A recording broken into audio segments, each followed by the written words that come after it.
تھوڑا سا کنفیوژن چلتی آ رہی ہے. ایک بہت بڑی جو ایک معاملہ چل رہا ہے کہ فیصلہ جو ہے اب کون کرے گا. اس میں فیصلہ 5 رکنی بینچ کرے گا, وہ جو 2 جج صاحبان پہلے تھے وہ, یا یہ 3 ہیں یہ کریں گے. جی شاداب صاحب, اس ٹاپک کے اوپر آئی تھنک لیڈ لی تھی بیرسٹر بنسوٹا صاحب نے کوئی مہینہ 1.5 مہینہ پہلے, جب انہوں نے ہمیں سمجھایا تھا کہ یہ 5 ممبر بینچ جو ایونچوئل فیصلہ کرے گا, اور اس دلیل میں بہت اسٹرینتھ ہے. جو آپ کا سوال ہے کہ کون فیصلہ کرے گا, اس کا شارٹ جواب ہوگا کہ دونوں ہی فیصلہ کریں گے. وہ کیوں؟ کیونکہ پیناما جو ججمنٹ تھی, جو مین ابھی تک آئی ہے, Panama order of the court, not judgment, in fact Panama order of the court 20 April کا جو آیا ہے, اس میں تھا کہ ایک ڈائسینٹنگ اوپینینز تھے 2 ججز کے, جسٹس آصف سعید کھوسہ صاحب اور جسٹس گلزار صاحب. انہوں نے مکمل ججمنٹس لکھی اور انہوں نے معاملے کو ڈسپوز آف کیا. لیکن جو ہمارے سامنے جو آپریٹو پارٹ آیا, جس سے آگے فیوچر کورس آف ایکشن ہوا, JIT بنی, وہ تھی آرڈر آف دا کورٹ کے مطابق, جنہوں نے وہ تھی 3 ججز کے اوپینین کے مطابق, جسٹس اعجاز افضل صاحب, جسٹس شیخ عظمت صاحب اینڈ جسٹس اعجاز الاحسن صاحب. انہوں نے ڈسپوز آف نہیں کی. یہ معاملہ سمجھنے کی ضرورت ہے کہ یہ ایک فرق ہے.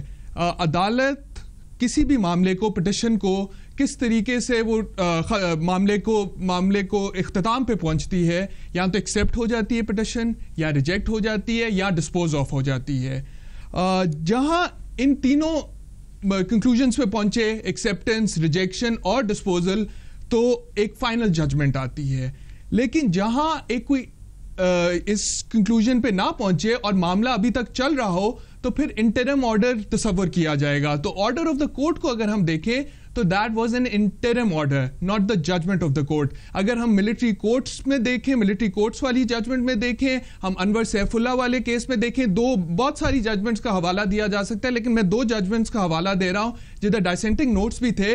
تو جو فائنل پیج پہ لکھا ہوا تھا order, that read judgment of the court, not the order of the court. تو یہاں کہا جا سکتا ہے کہ ابھی تک پیناما کیس میں صرف 2 ججمنٹس آئی ہیں, باقی 3 معزز جج صاحبان کی آرڈر آف دی کورٹ تھی.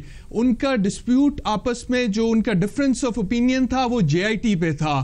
تو JIT کی اب رپورٹ مکمل ہو گئی ہے, ٹائملی رپورٹ آ گئی ہے. اب ان 3 امپلیمنٹیشن بینچ کے ممبرز نے فیصلہ دینا ہے, اپنا مکمل فیصلہ دینا ہے. جب مکمل فیصلہ دیں گے تو 5 جج صاحبان دوبارہ بیٹھیں گے اور ایک ججمنٹ آف دا کورٹ دیں گے. تو یہ ویو سمجھنے کی ضرورت ہے کہ مکمل پیناما کا فیصلہ 5 جج صاحبان کریں گے, اور اس کے مطابق 2 معزز جج صاحبان نے وزیر اعظم صاحب کو ڈسکوالیفائی کر دیا ہے, اور اگر ایک معزز جج صاحب ایڈ کرتے ہیں اس ویو میں اور کہتے ہیں, اب ہولڈ کرتے ہیں کہ ہی از ڈسکوالیفائڈ, تو وہ 3 کی میجورٹی بن کے he would be disqualified. And secondly یہ بھی دھیان رکھنے کی بات ہے کہ اس میں اور بھی سوالات موجود ہیں جو ڈسپوزل ہونے کی ضرورت ہے. جیسے کہ ایک آرٹیکل 62 کا سوال ہے, خالی وزیر اعظم تک کی بات نہیں ہے, اسحاق ڈار صاحب کے اوپر بھی ہے کہ وہ بھی صادق اور امین نہیں رہے, کیپٹن صفدر صاحب پہ بھی ہے کہ وہ بھی صادق اور امین نہیں رہے. پھر اونرشپ آف فلیٹس کی بات ہے کہ میفر فلیٹس ہیں کس کے, وہ حسین نواز صاحب کے ہیں, مریم نواز صاحبہ کے ہیں, کہ کسی اور کے ہیں. پھر یہ بھی دیکھنا پڑے گا کہ حدیبیہ پیپر مل کیس کا کیا کرنا ہے. پھر یہ بھی دیکھنا پڑے گا کہ مریم نواز صاحبہ زیر کفالت ہیں وزیر اعظم کے کہ نہیں. پھر ٹیکس ایویژن کی باتیں بھی ہیں, اور پھر آگے جو فیوچر کورس آف ایکشن ہے کہ نیب کورٹس کو جانا ہے. ان تمام معاملات کا ابھی تعین ہونا ہے, اور یہ تعین ایک ججمنٹ آف دا کورٹ سے ہوگا, not the order of the court. So دوبارہ آپ کا میں جواب دوں گا کہ 5 ممبر بینچ فیصلہ کرے گا کہ یہ پیناما کیس کیسے کنکلوڈ ہوگا.